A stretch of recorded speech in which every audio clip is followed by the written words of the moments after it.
Mani sauc Aiga, esmu zīmola Edoras radītāja un vadītāja.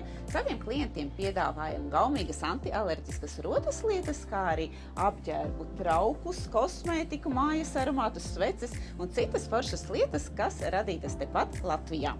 Ikdienā esam sastopami Valmierā, tirdzniecības centrā Valleta, kā arī aktīvi darbojamies sociālajos tīklos un attīstam internetu veikalu.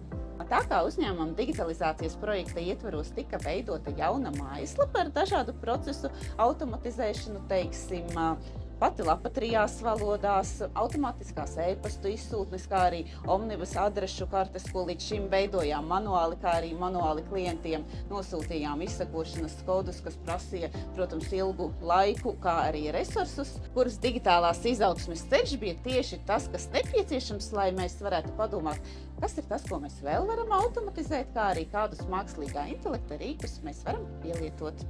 Mēs dzīvojam tehnoloģiju laikmetā, un te es varu atkal jau citēt veco labo teicienu pastāvēs, kas mainīsies, un es uzskatu, ka tie uzņēmumi, kas ies laikam līdzi, vienmēr būs soli priekšā pārējiem.